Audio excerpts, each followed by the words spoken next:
ములాఖాత్ రాజకీయాలు రఘునందన్ రావు ఎన్నడూ చేయలేదు, ఎవరితోటి ములాఖాత్ కాలేదు. రఘునందన్ రావు మైపాల్ రెడ్డితో కలిసి రాజకీయం చేస్తాడు, నువ్వెవరితో కలిసి చేస్తావు చెల్లె? నీ రాజకీయం ఏంది? నువ్వు ఎవరెవరితో కలిసి చేస్తున్నావు రాజకీయం? నీ టీఆర్ఎస్ పార్టీ ఎవరితో పొత్తులు పెట్టుకొని నడిపిస్తున్నావు?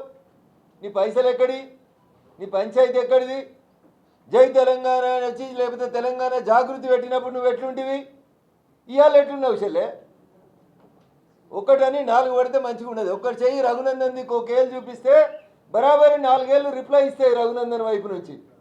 ఒర్రుడైంది భాష మర్యాదగా ఉంటే మేము కూడా మర్యాదగా ఉంటాం చెల్లె. ఒక ఎంపీ రఘునందన్ ఉన్నాడు కదా, ఒర్రుతాడు కదా, దేని మీద పడితే దాని మీద బరాబర్ ఒర్రుతాం. మేము తెలంగాణలో ఒర్రే తెలంగాణ తెచ్చినాం. మేము ఎవరితో లాలూచి పడి తెలంగాణ తేలే.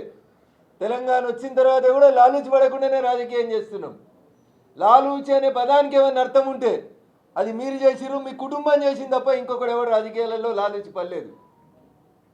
టీఆర్ఎస్ అధికారంలో ఉన్న రోజులు మెదక్ జిల్లాకి చంద్రశేఖరరావు గారు లేదా కేటీఆర్ గారు లేదా నువ్వు లేదా మీ బావ హరీష్ ఏం చేసిండో చెప్పు, చర్చ పెడతా నేను. ఏం చేసిరు మా దుబ్బాకకు చెప్పు. ఒక్క మండల కేంద్రంలో కనీసం డివైడర్ రోడ్ ఇవ్వలే 10 ఏళ్లలో మీరు. రాయపోల్లో పోలీస్ స్టేషన్ కిరాయి బంగ్లాలో ఫస్ట్ ఫ్లోర్లో 2 రూమ్లలో ఉంటుంది. మీ నాయన ప్రాతినిధ్యం వహించే గజ్వేల్కి 10 కిలోమీటర్ల దూరం ఉంటుంది రాయపోల్. 10 సార్లు అడిగిన పోలీస్ స్టేషన్కి జాగిచ్చి బంగ్లాకు పైసలు ఇవ్వమని. మరుకూకులో మీ ఫామ్ హౌస్ కోసం పోలీస్ స్టేషన్ కట్టిండు మీ నాయన. రాయపోల్లో పోలీస్ స్టేషన్ అవసరం ఉంటే కట్టలేదు. సింగూరు శుద్ధి చేయలే, కేసీఆర్ చేయలేదు. సింగూరు జలాలు మెదక్ జిల్లాకి ఇవ్వలే, కేసీఆర్ ఇవ్వలేదు 10 ఏళ్ళు. నువ్వు ఉన్నవా ఇలా 5 ఏళ్ళు నిజామాబాద్ ఎంపీగా.